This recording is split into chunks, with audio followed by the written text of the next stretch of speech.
5월 10일 수요일입니다. 귀와 함께 만드는 시편 묵상, 시편 22편, 장래일의 그림자라는 주제로 말씀을 나누겠습니다. 먼저 기도로 시작하십시오. 성경을 1일 3 읽기 바랍니다. 꾸준한 영성을 하는 당신의 생을 변화시킵니다. 첫 번째, 시편 22편 해설. 표제에 아할레 샤할에 맞춘 노래라는 말이 나옵니다. 개역 개정 성경에서 사슴이라는 곡조에 라고 해설을 합니다. 현대인의 성경에서는 아침의 사슴이라고 번역을 하고 있습니다. 아할레 샤할은 무슨 뜻인지 모호해 여러 가지 해석들이 있습니다. 마틴 루터는 아할레 샤할을 그리스도로 해석했습니다. 밤새 신문당하고 아침에 십자가에 달리신 분이라는 것입니다. 그 외에 구속의 새벽, 아침에 드리는 제사 등등 다양한 해석들이 있지만 정확하게 무슨 의미인지는 알 수가 없습니다. 단 내용상 고난과 탄식이 주를 이루고 있기 때문에 무거운 느낌의 음악 지시어일 가능성이 큽니다. 두 번째, 예표, 장래일의 그림자. 시편 22편을 읽다 보면 예수 그리스도의 십자가가 떠오릅니다. 1절입니다. 내 하나님이여 내 하나님이여 어찌 나를 버리셨나이까. 어찌 나를 멀리하여 돕지 아니하시며 내 신음소리를 듣지 아니하시나이까. 예수님께서 십자가 위에서 하나님께 기도하시는 내용과 일치합니다. 마태복음 27장 46절입니다.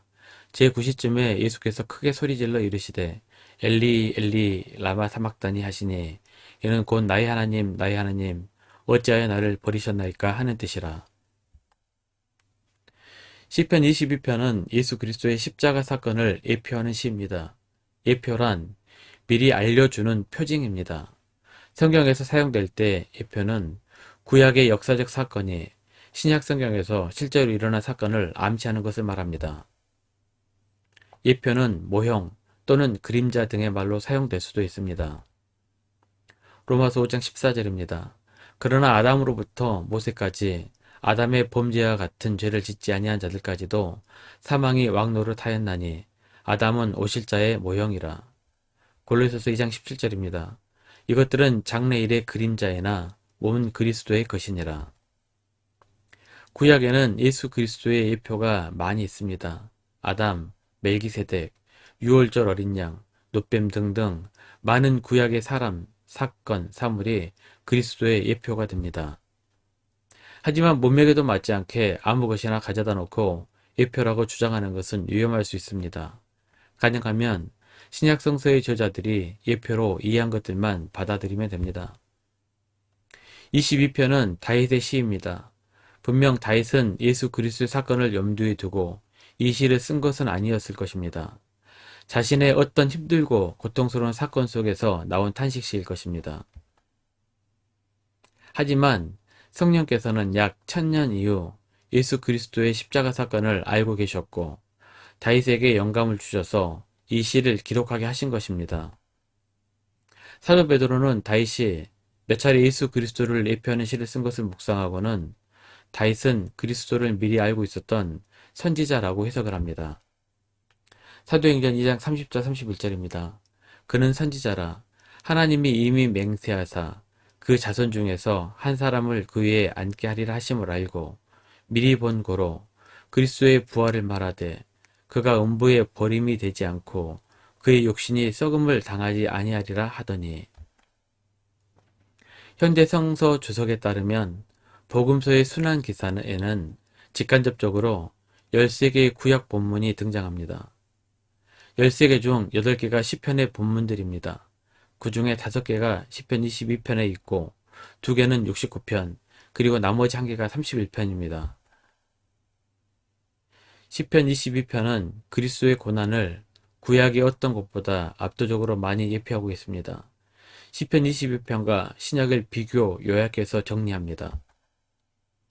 1절 상반절입니다.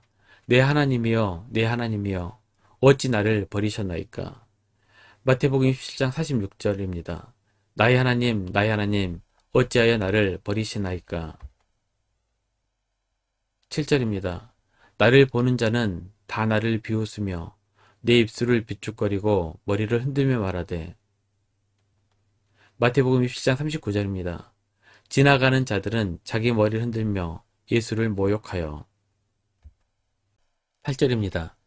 그가 여호와께 의탁하니 구원하실 걸, 그를 기뻐하시니 건지실 걸 하나이다. 마태복음 27장 43절 상반절입니다. 그가 하나님을 신뢰하니 하나님이 원하시면 이제 그를 구원하실지라. 15절 상반절입니다. 내 힘이 말라 질그릇 조각 같고 내 혀가 입천장에 붙었나이다. 요한복음 19장 28절입니다. 그 후에 예수께서 모든 일이 이미 이루어진 줄 아시고 성경을 응하게 하려 하사 이르시되 내가 목마르다 하시니. 18절입니다.